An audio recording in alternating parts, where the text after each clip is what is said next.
December 16th, 1944. The dense, snow-laden trees of the Schneel forest, straddling the Belgian-German frontier, offered little solace. Gerrit Klaus Zimmermann, his fingers stiff with cold, fumbled with a meager offering of 6 cigarettes, attempting to apportion them amongst 8 weary men.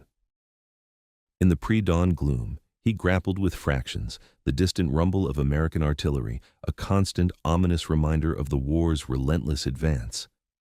His squad had been assured of special provisions to bolster them for the Ardennes offensive, a desperate final gambit orchestrated by Hitler. Yet here they were, distributing their daily cigarette allowance as if they were paupers dividing crumbs. 6 cigarettes for 8 men. Tomorrow, perhaps 5 cigarettes would materialize, contingent on the elusive supply truck arriving, assuming it possessed fuel, and had not been decimated by enemy aircraft. A mere 20 meters away, concealed within the silent woods, lay the still form of an American soldier, a casualty of the previous day's brutal engagement. Searching his pockets, Zimmermann had discovered 3 pristine packs of Lucky Strikes, 60 cigarettes in total, alongside an unexpected bounty of chocolate bars, chewing gum, and instant coffee. The fallen American, it seemed, carried more personal luxuries than Zimmermann's entire company had glimpsed in many months. This singular discovery was the harbinger of an unfolding cascade of revelations that would ultimately dismantle the morale of the Wehrmacht with a psychological force far exceeding any military defeat. Unbeknownst to Zimmermann, a mere 4,000 meters distant, American factories were churning out an astounding 290 billion cigarettes annually for their fighting forces, while Hershey alone was producing 24 million chocolate bars weekly, destined exclusively for military sustenance. The stark calculus of abundance versus scarcity was being meticulously calculated, not within sterile staff rooms, but within the very pockets of frontline soldiers, where everyday luxuries transformed into undeniable omens of impending capitulation. The Wehrmacht's envisioned ration system of 1944 existed far more in theory than in tangible practice. Officially, each German soldier was designated a daily allowance that, on paper, appeared adequate: 750 grams of bread, 45 grams of butter or fat, 120 grams of sausage or cheese, 200 grams of meat when available, and, notably, 7 cigarettes or 2 cigars. However, Wehrmacht regulations arbitrarily restricted soldiers to a maximum of 6 free cigarettes per diem, a restriction that rapidly devolved into irrelevance as vital supplies dwindled to virtually nothing. This allocation, initially established in 1939, had been progressively diminished as Germany's fortunes took a decided turn for the worse. But even the theoretical ration illuminated the Reich's fundamental misjudgment regarding the nature of modern industrial warfare. Oberreiter Wilhelm Hoffmann, stationed with the 352nd Infantry Division in Normandy, meticulously documented an incident in his diary in May of 1944. The regimental supply sergeant merely laughed when I inquired about our cigarette ration. 6 a day, he claimed. We had been receiving 6 per week for the past 2 months, and those were French cigarettes captured back in 1940. They were so stale they disintegrated when lit. According to the extensive research conducted by historian Robert N. Proctor within German archives, by 1944, a Wehrmacht survey encompassing 1,000 servicemen revealed that 87% smoked regularly, though overall consumption had regrettably declined by 23.4% from pre-war levels, a direct consequence of severe and pervasive shortages. 2/3 of Germany's tobacco manufacturing facilities had ceased operations by 1942, their machinery repurposed for armaments production. The SS, despite the pronounced anti-smoking convictions of its leadership, provided its combat units with a mere 1.5 cigarettes daily, or 6 cigarettes per 4-day field ration, a quantity cynically justified as a vital nerve tonic to combat battlefield stress. The American K-ration, in stark contrast, represented the apotheosis of industrial efficiency meticulously applied to the intricate demands of military logistics. Each daily ration comprised 3 distinct meals, and nestled within each meal unit, Alongside approximately 3,500 calories of sustenance lay a veritable cornucopia of comfort items. 4 cigarettes per meal unit amounted to a generous 12 per day, alongside substantial chocolate bars, initially 2 ounces, later divided into 2 one-ounce bars, 2 sticks of chewing gum, instant coffee, sugar tablets, and even toilet paper.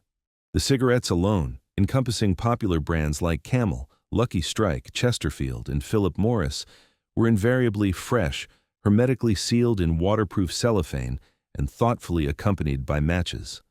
Major Robert Johnson of the U.S. Army Quartermaster Corps, contributing to a 1944 report, astutely noted, "The inclusion of cigarettes in confectionery serves purposes extending beyond mere comfort. These items are instrumental in maintaining morale, providing swift energy reserves, and function as a universal medium of exchange in liberated territories. We calculate that the daily comfort items for each soldier amount to 47 cents, a cost that the United States can readily afford to incur 11 million times over each day." The underlying figures dictating these allocations narrated a compelling tale of 2 fundamentally divergent war economies. In 1943, American tobacco companies, having unequivocally pledged their full and unwavering support to the war effort, were producing cigarettes at rates that defied comprehension for their German counterparts. The American Tobacco Company alone manufactured an astonishing 75 billion cigarettes annually. R.J. Reynolds contributed an additional 60 billion, with Liggett and Myers adding a further 50 billion. These formidable corporations had wholly transitioned their entire production capacity to military supply, relegating civilian markets to a secondary consideration. Soldiers retained the ability to purchase supplementary cigarettes at military commissaries for a nominal 50 cents per carton or just 5 cents per pack. In stark contrast, Germany's entire cigarette production for 1944 aggregated a comparatively modest 40 billion, a supply that the Wehrmacht was forced to share with a civilian population numbering 80 million. The mathematical disparity was stark and irrefutable.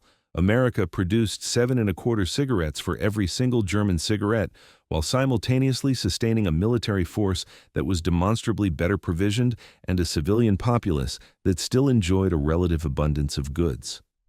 Lieutenant Colonel Friedrich Becker, a staff officer apprehended in Italy, later testified under interrogation by American authorities, "We meticulously calculated everything: ammunition, fuel, tanks. We never once factored in cigarettes and chocolate. That was our gravest error." They spoke volumes about who would ultimately prevail. The disparity in chocolate provision was even more revealing. Hershey's military production, soaring to 24 million bars weekly at its zenith, dramatically outpaced Germany's entire confectionery industry output. The company had ingeniously developed the D-ration bar specifically for military deployment, a 4-ounce confection enriched with oat flour, engineered to withstand temperatures up to 120 degrees Fahrenheit and delivering 600 calories within a compact pocket-sized package. Between 1940 and 1945, Hershey would produce over 3 billion chocolate bars for the military, earning the prestigious Army-Navy E-Production Award an impressive 5 times. Milton Hershey himself had eloquently declared, "The American soldier will fight with greater vigor, knowing he carries chocolate in his pocket. It represents a taste of home, a fleeting moment of comfort amidst the hell of war.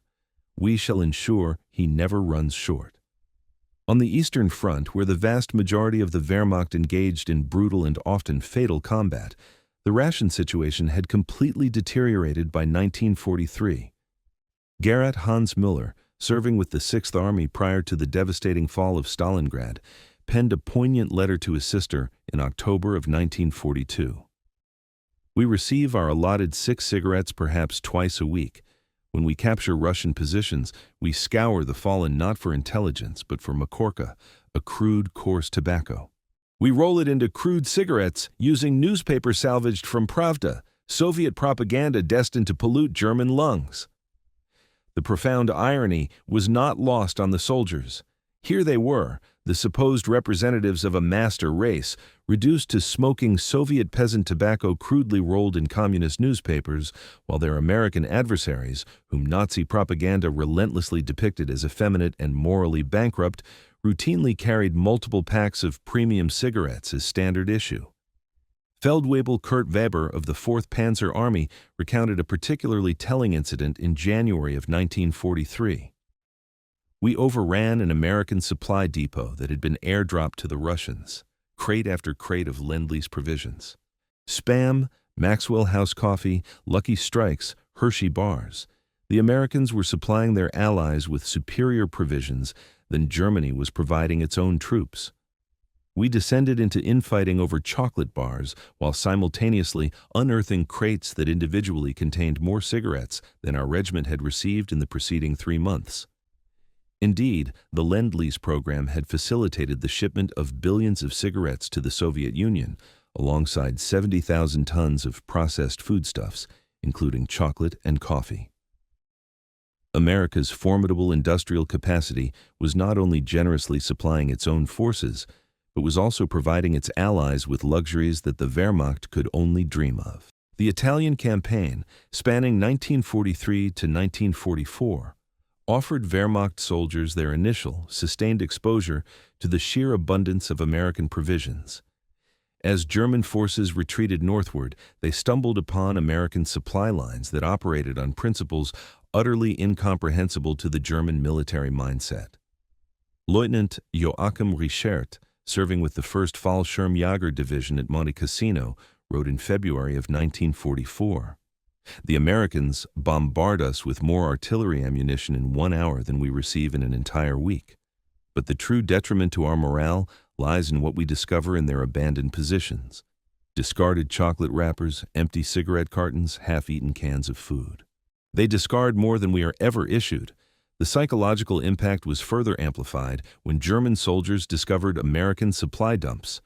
In stark contrast to meticulously concealed and desperately guarded German depots, American supplies appeared inexhaustible and were managed with a casualness that bordered on profligacy. A single captured American quartermaster truck might carry more comfort items than an entire German battalion received in a month. Unteroffizier Franz Hartmann recalled the discovery of an abandoned American supply point near Anzio. Hundreds of cases of K-rations, each box containing cigarettes and chocolate. We calculated that this single supply point, apparently deemed insignificant by the Americans, contained more cigarettes than our entire division had received since arriving in Italy. My men filled their pockets, their bread bags, their gas mask containers with Lucky Strikes and Hershey bars. For 2 weeks we smoked American cigarettes. When they ran out and we returned to our meager allocation, when it finally arrived, 6 per day, several men were overcome, weeping. D-Day brought the supply differential into devastatingly sharp focus. As Allied forces stormed the beaches, they unleashed a logistical operation that fundamentally redefined the very concept of military provisioning. Operation Overlord encompassed not only combat materiel, but also millions upon millions of comfort rations. Within the initial week alone, 14 million cigarettes and 800,000 chocolate bars washed ashore on the Norman beaches. Grenadier Joseph Wagner of the 21st Panzer Division recounted his encounters with American paratrooper supplies scattered across the Norman countryside. Every American soldier seemed to have descended from the heavens with his own personal tobacco shop. We found containers overflowing with cartons of cigarettes. Cartons. Each American paratrooper carried more cigarettes than our company had received in an entire month. The chocolate was ubiquitous, some varieties that refused to melt in the heat. Our own emergency iron ration, meanwhile, consisted of a tin of meat that might have been canned back in 1941. The brutal contrast profoundly demoralized the German defenders. Feldwebel Heinrich Schmidt of the 352nd Infantry Division reported, "My men are increasingly volunteering for patrols, not for the purpose of gathering military intelligence, but to search American bodies for cigarettes and chocolate. A deceased American provides more comfort items than the entire German supply system can muster. This is not warfare. It is the conflict of the affluent against the desperate." The American replacement system served to exacerbate this psychological blow. As German units were progressively depleted by casualties and a chronic lack of supplies, fresh American troops arrived daily, each contingent laden with complete rations, including their allocated cigarettes and chocolate. The Germans observed their adversaries casually discarding half-empty cigarette packs because they had become too crushed, while Wehrmacht soldiers painstakingly straightened bent cigarettes salvaged from the mud. Major Karl von Runet, bearing no relation to the field marshal and serving as a supply officer for a Panzer Lehr division, meticulously calculated the seemingly insurmountable mathematics in his personal journal. Each American division operating in Normandy consumes approximately 130,000 cigarettes daily. This solitary division smokes more than 3 German divisions combined, assuming those divisions were even receiving their full allocation, which they have not for the past 2 years. The chocolate disparity carried a particularly potent psychological weight. Within German culture, chocolate was intrinsically associated with luxury, celebration, and the unadulterated joys of childhood. By 1944, German civilians had not encountered genuine chocolate for many years. Ersatz chocolate, concocted from roasted barley and artificial flavorings, commanded exorbitant prices on the black market. Real chocolate had receded into the realm of memory. Yet American soldiers treated chocolate as a mundane, even disposable commodity. The D-ration bars were engineered to possess a flavor profile only slightly superior to a boiled potato, while later, tropical chocolate bars were specifically formulated to resist melting. By late 1944, K-rations incorporated commercially produced candy bars, such as Milky Way and Mars's Torrid Zone bars, specially developed for heat resistance. Garrett Paul Zimmerman wrote of discovering an American position in the Hurtgen forest. Chocolate bar wrappers everywhere, some with bites taken, then carelessly discarded. My hands trembled as I gathered them, licking the residual chocolate from the interior of the wrappers like a famished dog. I had not tasted real chocolate since 1941. These Americans were discarding what my own children would consider a dream. The American military chocolate program represented the zenith of industrial might, meticulously applied to the vital objective of bolstering morale. Hershey was by no means alone in this endeavor. Mars produced millions of specialty bars weekly for military consumption, and Nestlé contributed millions more. The Quartermaster Corps had definitively determined that chocolate provided an optimal calorie-to-weight ratio, while simultaneously offering psychological comfort that transcended mere nutritional value. Colonel James Harrison of the Quartermaster Corps elucidated in a 1944 memorandum. A soldier consuming chocolate momentarily feels removed from the war. He is at home. He is human. He is being cared for by his nation.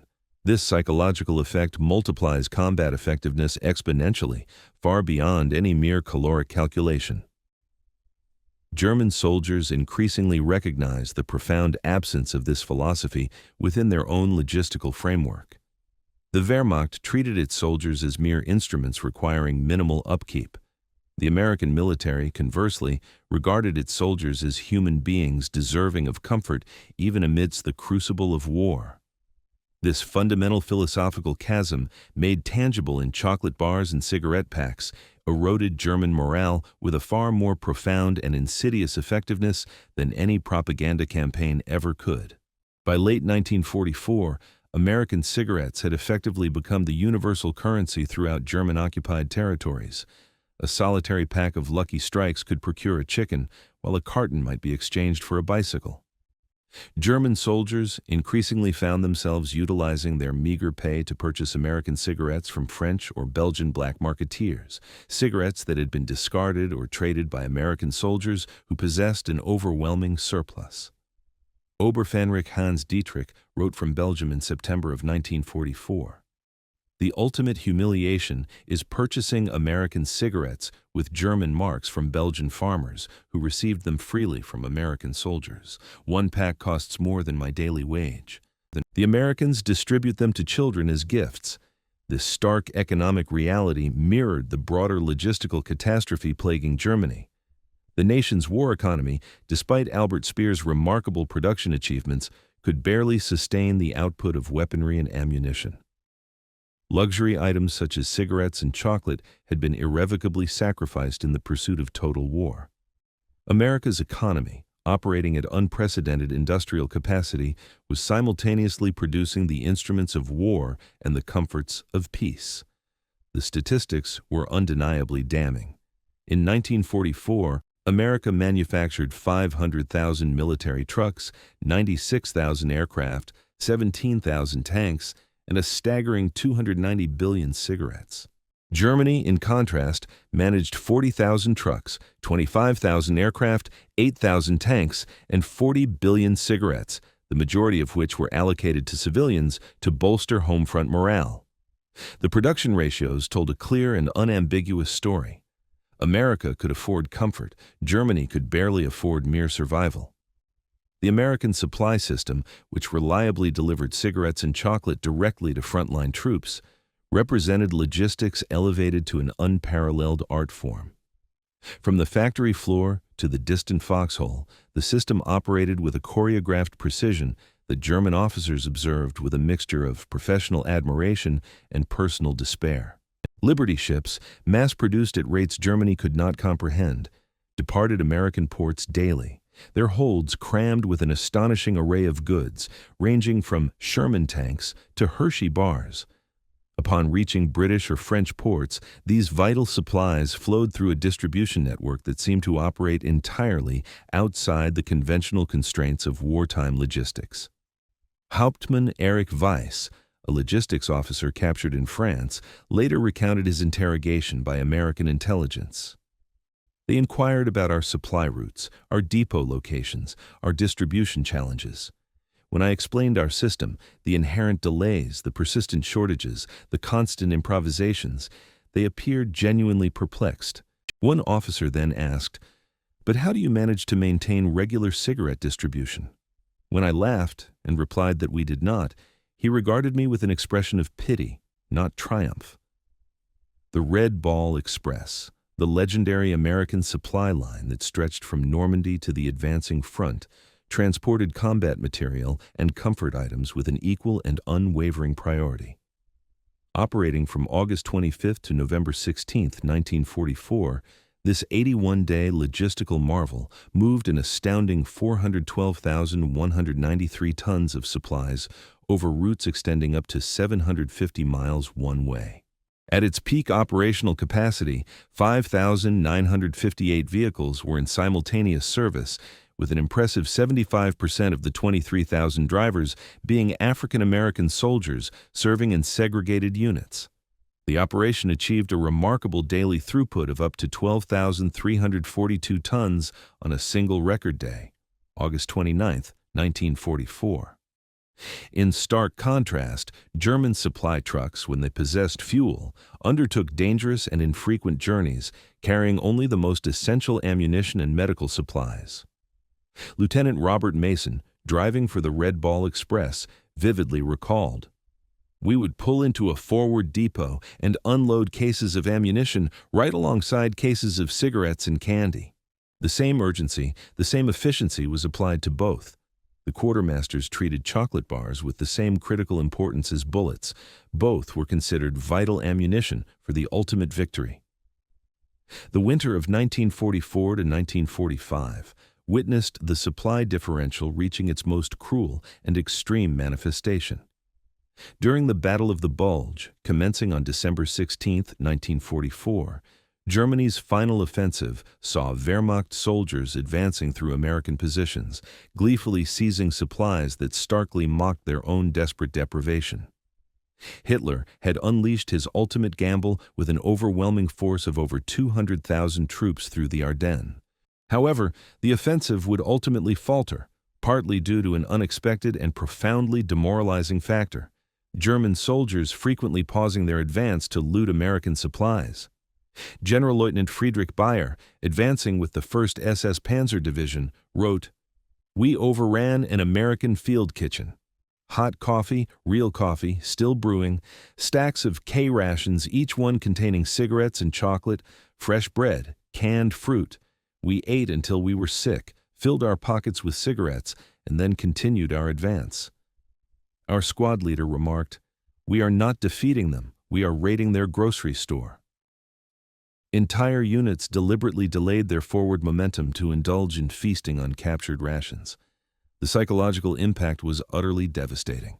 Soldiers witnessed firsthand that the Americans could sustain losses of tons of supplies and barely register the inconvenience, while German forces subsisted on near-starvation rations.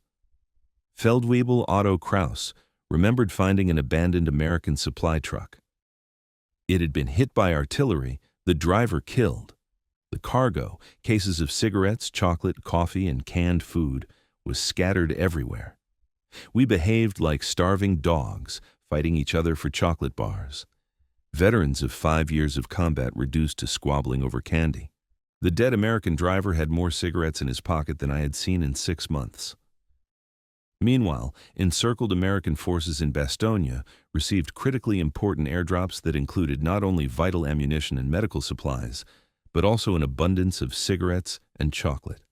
The defenders of Bastogne, surrounded and vastly outnumbered, smoked freely while their German besiegers desperately rationed their dwindling supply of cigarettes.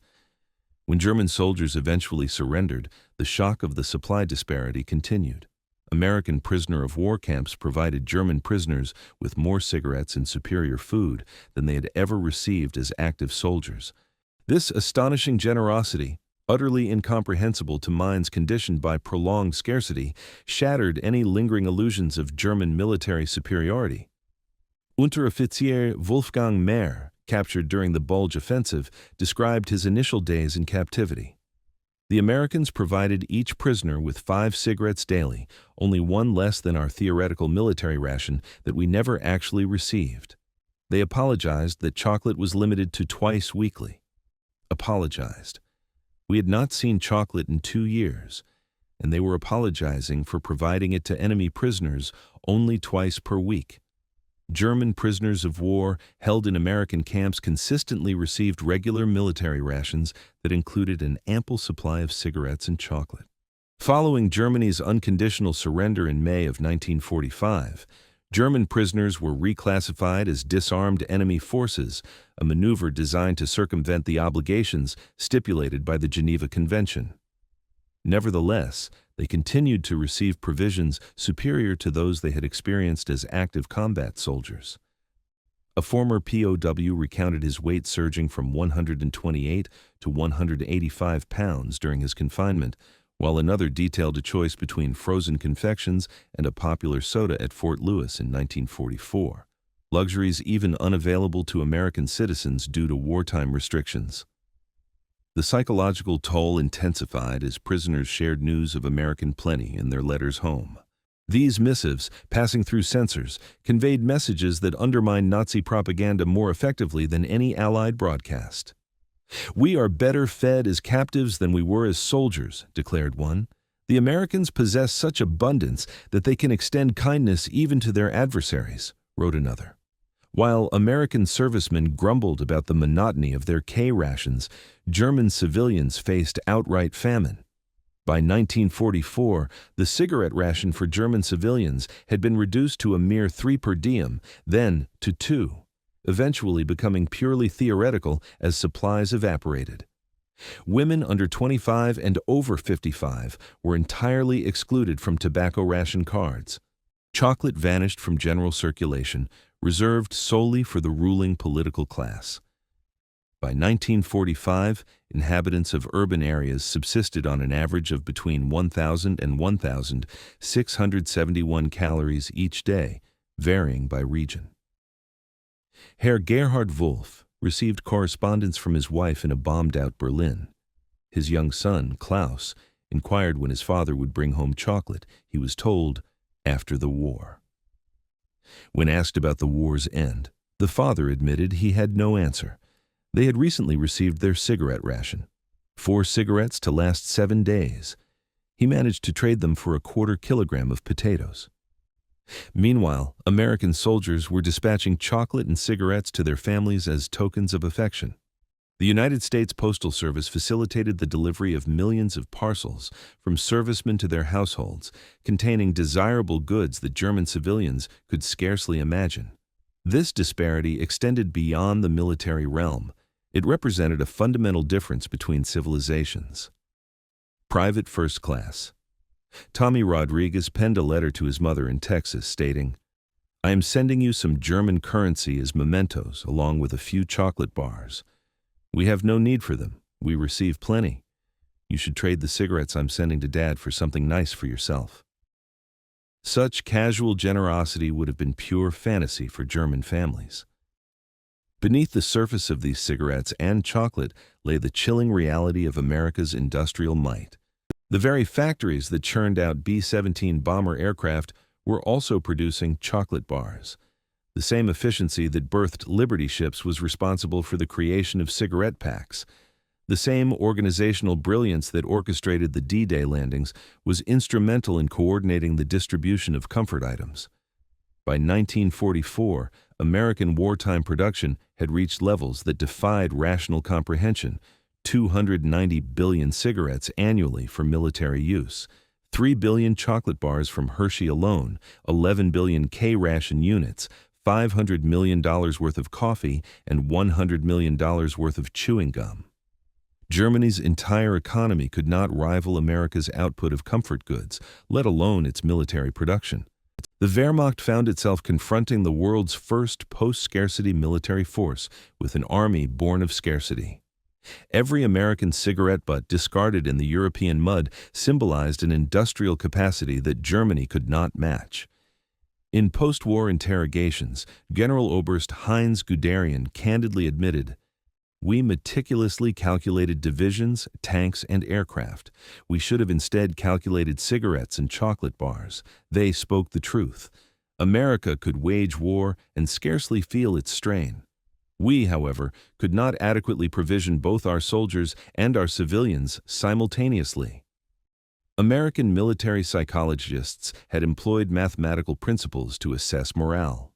Studies indicated that soldiers who had consistent access to cigarettes performed 15% better in combat scenarios. Chocolate consumption was correlated with a reduction in combat fatigue. The Quartermaster Corps treated comfort items as crucial force multipliers, not as mere luxuries. Major David Eisenstadt, a military psychologist, articulated in a 1945 report, "A soldier who anticipates that tomorrow's ration will include cigarettes and chocolate approaches combat with a different mindset than one who does not. Such a soldier believes in a system that values his well-being. This conviction translates into combat effectiveness that transcends the intrinsic value of the item itself." The absence of such a calculation was glaring within the German system. The Wehrmacht demanded sacrifice without solace, endurance without reward. Each missing cigarette, each absent chocolate bar served as a stark reminder to German soldiers that their regime viewed them as disposable. Lieutenant Friedrich Hoffmann recorded in his diary, "The Americans fight with the knowledge that their nation prioritizes their comfort. We fight with the knowledge that our nation's sole concern is our sacrifice. They have chocolate in their pockets. We have ideology." In the final analysis, chocolate proved the more potent force. By early 1945, the prevailing black market exchange rates told a clear story of impending defeat. A single American cigarette was worth 5 German cigarettes. A Hershey bar could be exchanged for a Wehrmacht dress dagger. A carton of Lucky Strikes could procure a Luger pistol. German soldiers resorted to trading military equipment for American comfort items, a definitive statement of their shifting priorities. In occupied German towns, American soldiers inadvertently became arbiters of influence through their casual generosity. GIs who distributed chocolate to children or cigarettes to elderly Germans achieved a greater psychological victory than any battlefield triumph could offer. The vanquished population witnessed the stark contrast between American abundance and German destitution. Untatflügler. Karl Zimmermann observed an American soldier bestow an entire K-ration upon a German child. In that singular moment, the child received more chocolate than German youngsters had seen since 1940. The mother, moved not by shame but by profound gratitude, exclaimed, "This American private, likely drafted from some factory, can afford to be charitable in a way our own officers could never conceive." Master Sergeant Bill Patterson, a supply sergeant for the 29th Infantry Division, maintained meticulous records that have since been preserved in the National Archives. His accounts offer a valuable American perspective on the supply differential. In January 1945, in Belgium, 45,000 cigarettes were distributed to the battalion that day. The men grumbled about receiving Philip Morris instead of Lucky Strikes.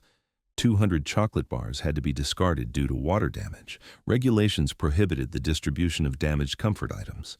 The German prisoners under their guard watched as perfectly edible items were incinerated. One of them wept.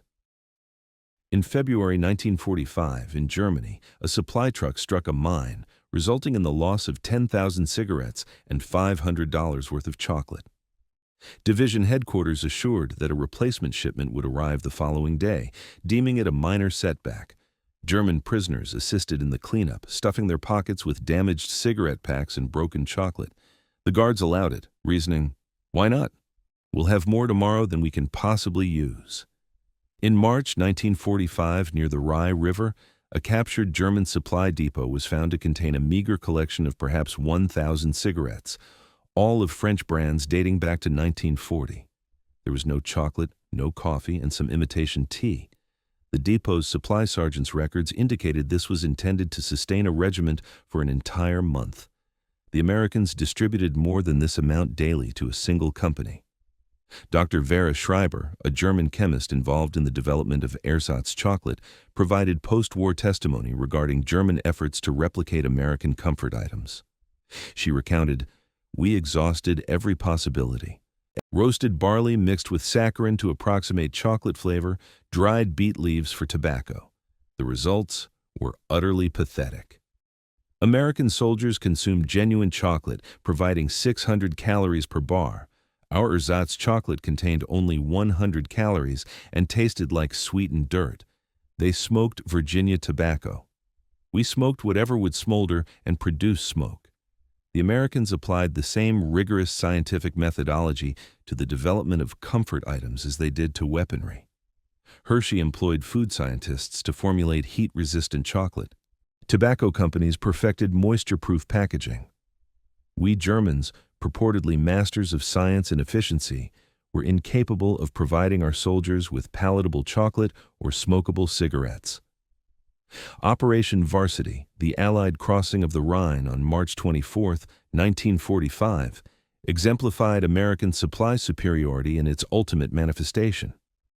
This, the largest single-day airborne operation in history, involved the deployment of 16,670 paratroopers, 1,387 Americans from the 17th Airborne Division, and 7,220 Britons from the 6th Airborne Division, with additional cigarette rations and chocolate bars, specifically designated for distribution to German civilians. The invasion represented not merely military conquest, but also a form of comfort item diplomacy. Private James MacArthur of the 17th Airborne recalled, "We were instructed to carry extra chocolate for the German children." Command stated that this would reduce civilian resistance. It proved effective. Children who might have reported our positions instead approached us requesting chocolate. Their mothers, desperate for any form of solace, welcomed us, seeking cigarettes.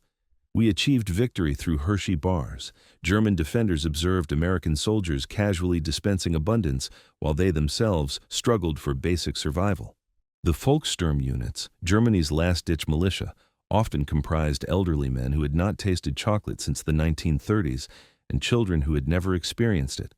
They faced Americans who complained about the variety of K-rations. Oberleutnant Franz Müller penned the final entry in his diary before his surrender. He wrote, "The Americans are approaching our position, consuming chocolate and smoking. Always smoking. We possess neither ammunition nor cigarettes. The war is over." It concluded when they could afford to consume chocolate during combat. The encirclement of German Army Group B in the Ruhr pocket from April 1 to 18, 1945, created the most stark supply contrast of the war. The encirclement was finalized on April 1st when Allied pincers converged near Lippstadt. Within the pocket, 317,000 German soldiers faced slow starvation. Outside, American forces maintained unimpeded supply lines, including a regular provision of comfort items. General Major Fritz Boleyn, commander of the defunct Panzer-Lehr Division, negotiated surrender terms with American forces. He later recounted, "During the negotiations, the American colonel offered me a cigarette, a full pack in fact, and told me I could keep it. I had not seen a full pack in 2 years. He smoked continuously throughout our meeting, stubbing out partially smoked cigarettes. Each discarded butt represented more tobacco than my men had seen in weeks." American psychological warfare units expertly exploited this disparity. Loudspeakers blared messages. "German soldiers, we are eating hot meals with genuine coffee while you starve. Every American soldier possesses cigarettes and chocolate. Surrender and eat tonight." These broadcasts were effective because the German soldiers knew they were truthful. The final surrender on April 18th resulted in exactly 317,000 prisoners, a greater number than the Americans had captured in the entire North African campaign. Hans Peter Richter, who was 12 years old in 1945, lived near Frankfurt when American forces arrived. His memoir, written decades later, vividly captured the civilian impact. He described, "The first American soldier I encountered was casually eating chocolate as he walked, as if it were mere bread. My mouth watered. I had not tasted chocolate since I was 7 years old. He noticed my stare and handed me half of his bar, half more chocolate than my family had seen in 5 years. I ran home weeping, clutching the chocolate as if it were precious gold. My mother divided it into minuscule portions, one for each family member. We savored it slowly, reverently. My younger sister, born in 1942, tasted chocolate for the very first time. She inquired if this was the flavor of victory. My mother replied, 'Yes, this is what winning tastes like.' We were defeated, yet by consuming American chocolate, the Americans had triumphed before a single shot was fired." American occupation policy included the extensive distribution of comfort items to German civilians. Operation Backhauling utilized empty supply trucks to transport cigarettes and chocolate back for distribution. This deliberate generosity, a concept utterly alien to German scarcity thinking, accelerated the psychological victory. By the summer of 1945, American soldiers in occupied Germany were distributing approximately 100 million cigarettes monthly to the civilian population. German adults received cigarette rations through the American military government, more cigarettes than the Nazi regime had provided since 1942. Children formed queues for chocolate distribution, experiencing an abundance their parents could never have imagined during the war. Colonel Frank Howley, the military governor of Berlin's American sector, wrote, "We govern through chocolate and cigarettes as much as through force. Every German child enjoying Hershey's chocolate, every adult smoking American cigarettes, acknowledges American victory and abundance. These comfort items achieve what propaganda cannot, genuine acceptance of defeat." German economists who studied the American occupation uncovered astonishing statistics. The quantity of chocolate distributed freely to German children in 1945 exceeded Germany's entire confectionery output from 1943 to 1945. The cigarettes provided to German prisoners of war surpassed the Wehrmacht's combat troop rations for the entirety of the war's final year. Professor Ludwig Erhard, the future architect of Germany's economic miracle, analyzed American supply strategies. He stated, "The Americans vanquished us through abundance, not solely through armaments. They possessed the financial capacity to distribute what we could not produce.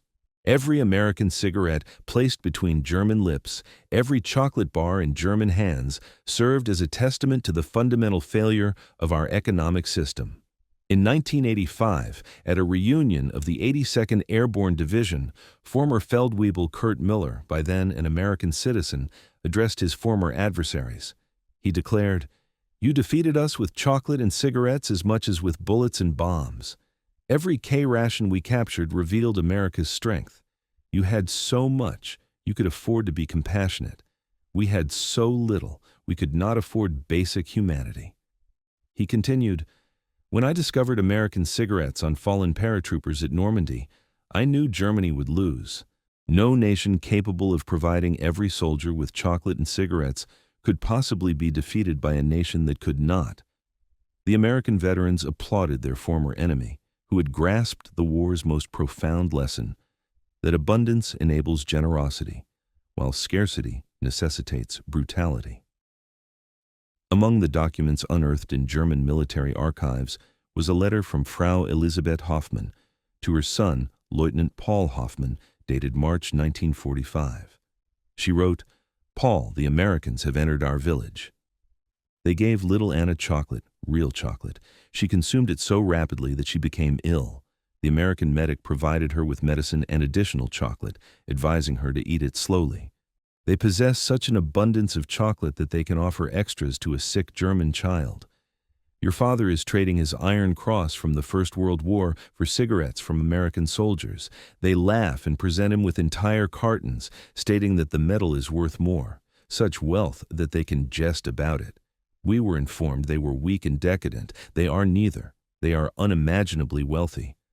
The war was lost the very moment they could afford to be kind to their enemies." Paul Hoffmann never received the letter. He had surrendered 2 weeks prior, his unit having exhausted its ammunition, food, and cigarettes, in that order of importance for morale. Post-war analyses revealed the full extent of American comfort item production during World War II. Cigarette production from 1941 to 1945 totaled 1.2 trillion military cigarettes, with a peak daily production 950 million. Each serviceman received 10,000 cigarettes annually, with 45 different varieties supplied. The cost at military stores was 50 cents per carton or 5 cents per pack. Chocolate production from 1941 to 1945 saw 3 billion Hershey military bars manufactured, reaching a peak weekly output of 24 million. Mars military products amounted to 1.5 billion. The total chocolate supplied to the military reached 20 million pounds annually, providing an average of 600 calories per soldier daily. German production during the same period amounted to an estimated 175 billion cigarettes for both military and civilian use, with 40 billion allocated to the military. Chocolate of all types totaled 10 million pounds annually, with virtually no military chocolate available after 1942. Tobacco factories operated at one-third capacity by 1942. These figures illuminated what German soldiers had discovered in scattered foxholes across Europe. America had fought World War II while maintaining standards of comfort that surpassed Germany's pre-war prosperity. General Walter Model, in a final assessment written before his suicide in April 1945 but never dispatched, reflected, "We believed sacrifice constituted strength, that deprivation built character, and that comfort was a weakness. The Americans demonstrated the opposite. Their soldiers fought with greater ferocity, knowing comfort awaited them.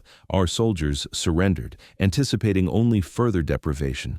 They fostered morale through abundance. We eroded it through scarcity. Every American cigarette was a bullet, every chocolate bar a shell. We were defeated by an enemy who could afford to be comfortable while systematically destroying us." The mathematics of cigarettes told the entire narrative of the war. If every German soldier had received his allotted 7 cigarettes daily, a regulation limit of 6 throughout the war, it would have required 13 billion cigarettes annually. Germany's entire production barely exceeded this figure for combined military and civilian needs. America, conversely, produced this quantity every 2 weeks solely for military use. Major Wilhelm Hoffmann, a Wehrmacht quartermaster taken prisoner in 1945, calculated the insurmountable equation. To match American cigarette distribution to their forces, Germany would have needed to quintuple production while completely eliminating civilian access. Achieving parity in chocolate distribution was mathematically impossible, requiring more cocoa than was accessible to German-controlled territories. When Field Marshal Wilhelm Keitel signed Germany's unconditional surrender on May 8, 1945, American generals offered the defeated German delegation American cigarettes. Keitel, the quintessential proud Prussian officer, eagerly accepted. In that pivotal moment, the war's stark reality crystallized, the defeated humbly requesting comfort items from victors so replete they could share with their enemies. General Dwight Eisenhower's aide, Captain Harry Butcher, recorded, "The Germans smoked American cigarettes like drowning men gasping for air." Keitel discreetly placed 3 packs in his coat. These were men who had commanded millions, now reduced to hoarding lucky strikes. If further proof of total victory was needed, it lay in their desperate gratitude for American cigarettes. In 1950, 5 years after the war's conclusion, a German schoolteacher in Hamburg posed a question to her class. What did they most vividly remember about the war's end? 7-year-old Greta Miller, who was 2 when the Americans arrived, raised her hand. "The chocolate rain," she exclaimed. "The American soldiers threw chocolate from their trucks like rain. Children ran behind the trucks catching chocolate bars. My brother said it was the day the world righted itself, when chocolate fell from the sky instead of bombs." The teacher, Frau Hoffmann, who had lost her husband on the Eastern Front, confided in her diary that night, "The children remember American chocolate more vividly than German defeats." Perhaps this is the war's most profound lesson, that abundance triumphs over ideology, that comfort conquers sacrifice, and that nations capable of providing chocolate to enemy children have already secured victory. The supreme irony emerged in post-war interviews. German soldiers who had fought to the death for National Socialism, who had endured unimaginable hardships on the Eastern Front, and who had maintained unwavering discipline despite overwhelming odds, identified the moment they knew defeat was inevitable, not when the Allies landed at Normandy, nor when Soviet armies crossed into Germany, nor when Allied bombers darkened the skies, but rather when they realized American soldiers possessed unlimited cigarettes and chocolate, while they themselves had neither. Within that recognition lay the war's ultimate truth, that industrial abundance, not racial ideology, determined the victor.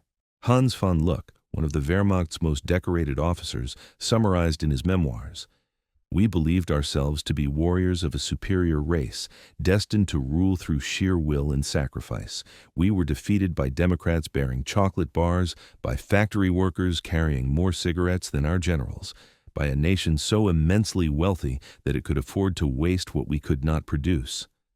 Every lucky strike gracing American lips proclaimed their victory. Every absent German cigarette admitted our defeat." The statistical epilogue. The final figures for comfort item distribution told a story that no propaganda could refute. American forces, 1941 to 1945. Cigarettes distributed 1.2 trillion. Chocolate distributed 5 billion bars. Coffee distributed $500 million worth. Chewing gum, $100 million worth. Average daily calories per soldier, 4,300. Cost of comfort items, $2.3 billion. German forces, same period. Cigarettes distributed, an estimated 35 billion. Chocolate, negligible after 1942. Coffee, ersatz only after 1941. Calorie intake, 1,800. Comfort items budget for 1945, none allocated. The data unveiled a reality every German combatant who encountered American forces came to grasp individually. They recognized that America had waged a distinct kind of conflict. It was a war where servicemen anticipated and were granted amenities, where the country's industrial prowess was as evident in confectionery as it was in aerial craft, where triumph was secured by the entity capable of ensuring its troops' contentment while engaged on multiple theaters. The account of German troops subsisting on 6 cigarettes each day, juxtaposed with Americans enjoying confectionery in every field ration, transcends mere disparities in logistical support. It signifies a clash between 2 fundamentally divergent societal constructs, with the resolution dictated not by valor or doctrine, but by sheer productive capability.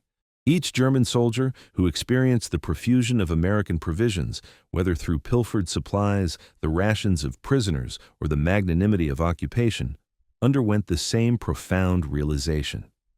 They had been dispatched to confront the planet's inaugural post-scarcity military establishment with gnawing hunger and depleted tobacco pouches. They had been indoctrinated with the belief that their supposed racial supremacy and unwavering resolve would surmount material deficiencies. Instead, they discovered that nations possessing the means to furnish sweets and tobacco to millions of their fighters, while simultaneously prosecuting a global war, commanded a power that dwarfed mere martial strength. The confections and tobacco were mere outward manifestations of a deeper verity. America could afford to provide luxuries because its economic framework generated plenty. Germany mandated self-denial because its framework produced deprivation. American servicemen anticipated cigarettes and chocolate because their homeland could readily supply them. German soldiers learned to expect nothing, as their nation possessed nothing of consequence to offer. Ultimately, the war's conclusion was not inscribed in operational plans, but in manufacturing outputs, not in zealous dogma, but in industrial capacity, not in racial theories, but in candy bars and cigarette packs. The German fighter meticulously rationing his allotment of 6 daily cigarettes, having received them, while observing American GIs carelessly discard partially smoked Lucky Strikes, bore witness to the true distribution of power. The Americans had chocolate in every K-ration because it was within their means. The Germans received ideology in every directive because it was all they had left. Between confection and conviction, the confection emerged victorious. Between plenty and privation, plenty reigned supreme. Between the nation that could pamper its warriors and the nation that could only exact resilience, the outcome had always been predetermined. The German soldiers who were allocated 6 cigarettes daily, when they received them at all, grasped a truth their leadership never comprehended. In the arena of modern industrial warfare, the nation that can afford to keep its fighting force provisioned with items of comfort has already secured victory. The chocolate found in American K-rations and the cigarettes in American pouches were not indulgences. They were declarations of assured triumph, daily affirmations that American manufacturing could generate abundance, while German factories struggled to meet even basic needs. Every German veteran who sampled American chocolate, who lit an American cigarette, who observed the pervasive American plenty, understood the war was irrevocably lost long before the formal capitulation. They had glimpsed the future, and its flavor was that of Hershey's chocolate, its aroma that of Lucky Strike tobacco. This represented the ultimate revelation of the Second World War, articulated in chocolate and cigarettes. It demonstrated that sovereignty belongs to those who can generate abundance, not to those who demand sacrifice. The German troops, promised 6 cigarettes daily but receiving considerably fewer, confronting Americans whose every pocket brimmed with chocolate, internalized this profound understanding from a single captured field ration.